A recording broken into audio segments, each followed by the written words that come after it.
बिस्मिल्लाहिर्रहमानिर्रहीम। अस्सलाम वालेकुम। कैसे हैं आप सब? उम्मीद है आप सब खैर खैरियत से होंगे। जहाँ तक मेरी आवाज़ जा रही है और जहाँ तक मेरी आवाज़ सुनी जा रही है, आप सब लोगों के लिए बहुत सारा प्यार, बहुत सारी दुआएं। मेरी दुआ है अल्लाह ताला से, अल्लाह ताला आप सब लोगों को अपनी हिफ्ज़ व अमान में रखे, आमीन। और मैं हूँ आपके साथ फैमिली कुकिंग स्टाइल से। आज मैं आपके लिए लेके आई हूँ बहुत ही मज़ेदार और बहुत ही आसान रेसिपी। आज मैं आपके साथ साबुत मसूर की रेसिपी शेयर करूंगी। आज मैं आपको बताऊंगी कि साबुत मसूर को बहुत ही ज्यादा टेस्टी बनाने के लिए कौन कौन से मसाले हैं जो इसमें ऐड करने चाहिए और कौन कौन से मसाले हैं जो इसमें बिल्कुल भी नहीं ऐड करने चाहिए। अक्सर लोग जब मसूर बनाते हैं तो उसमें प्याज और टमाटर जो हैं वो बिल्कुल खड़े खड़े नजर आ रहे होते हैं और वो देखने में बिल्कुल भी अच्छे नहीं लगते। आज की जो हमारी रेसिपी है, ना तो इसमें प्याज नजर आएंगे, ना इसमें टमाटर नजर आएंगे। देखने में भी बहुत ज्यादा खूबसूरत, खाने में भी बहुत ज्यादा मजेदार, बहुत ही यूनिक रेसिपी है और बहुत ही आसान रेसिपी है। इसको बनाने के लिए मुकम्मल गाइड करूंगी, एक एक चीज इंशाल्लाह जी मैं आपको डिटेल से बताऊंगी। वीडियो को आपने अंत तक जरूर देखना है। मेरे तमाम सब्सक्राइबर जो मेरी वीडियो को लाइक करते हैं, उनके प्यार मोहब्बत का मैं अपने दिल से शुक्रिया अदा करूंगी। और जिन्होंने अभी तक मेरे चैनल को सब्सक्राइब नहीं किया है तो प्लीज आप मेरे चैनल को सब्सक्राइब करें। यह आपकी तरफ से हमारे लिए इनाम होता है। इंशाल्लाह जी मैं आपके साथ इसी तरह से बहुत ही मजे मजे की रेसिपी शेयर करती रहूंगी। तो चलें जी, हम चलते हैं अपनी रेसिपी की तरफ। तो रेसिपी स्टार्ट करते हैं। यहाँ पर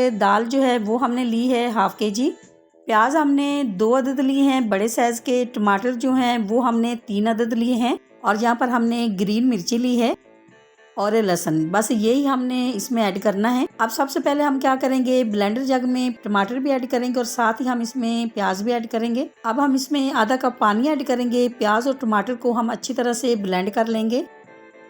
अब हम क्या करेंगे, अब हम यहाँ पर खूबसूरत सी कढ़ाई में 2 लीटर पानी ऐड करेंगे और पानी जैसे ही गर्म होगा तो हम इसमें दाल ऐड करेंगे। दाल को हमने बहुत अच्छी तरह से वॉश किया है। वॉश करने के बाद हमने इसको आधा घंटा पानी में भिगो के रखा हुआ था, उसी पानी के साथ ही हम इसमें ऐड करेंगे। आप देख सकते हैं कि दाल मसूर बनाने का ये कितना आसान तरीका है। बहुत ही आसानी के साथ आप अपने घर पे मसूर बना सकते हैं। अब साथ ही हम इसमें टमाटर और प्याज जिसको हमने ब्लेंड किया है वो भी ऐड कर देंगे। अक्सर ऐसा होता है कि घर में टमाटर नहीं होते, टमाटर प्यूरी होती है, तो आप क्या करें, आप इसमें टमाटर प्यूरी ऐड कर दें और साथ में प्याज जो है उनको आप ब्लेंड करके ऐड कर दें, ये भी सही है। अब हम इसमें 1 टेबल स्पून लाल मिर्ची पाउडर ऐड करेंगे। 1 टीस्पून हम इसमें हल्दी ऐड करेंगे।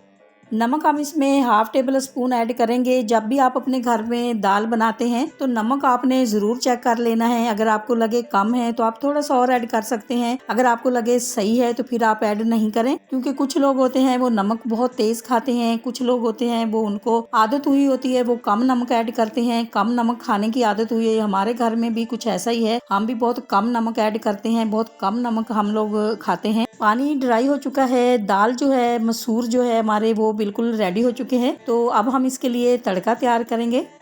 सबसे पहले फ्राई पैन में हम ऑयल ऐड करेंगे, क्योंकि दाल जो है वो हमने हाफ केजी ली है तो हम इसमें हाफ कप के करीब ऑयल ऐड करेंगे।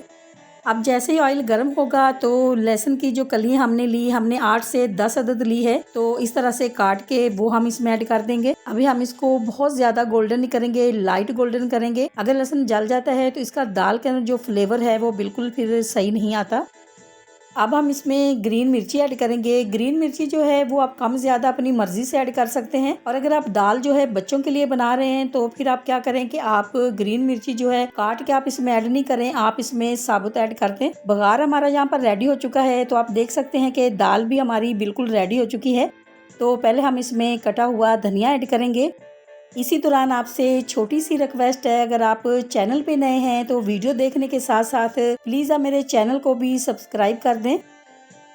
माशाल्लाह माशाल्लाह जी, दाल मसूर हमारे बिल्कुल रेडी हो चुके हैं। तो अब हम आपको इसका फाइनल लुक दिखाएंगे। आपको अगर ये मेरी दाल मसूर की रेसिपी अच्छी लगी है तो मेरी वीडियो को लाइक और मेरे चैनल को सब्सक्राइब करना नहीं भूलिएगा। दोस्तों और रिश्तेदारों के साथ भी शेयर किया करें। अपना बहुत ख्याल रखा करें, दुआओं में मुझे भी याद रखा करें। इंशाल्लाह जी अब आपसे मुलाकात होगी एक नई रेसिपी के साथ। जब तक के लिए मैं चाहती हूँ आपसे इजाजत। मेरी दुआ है अल्लाह ताला से आप सब लोगों के लिए, आप सब लोग जहाँ पर भी रहें हैप्पी रहें, हेल्दी रहें, खुश रहें। अल्लाह हाफिज।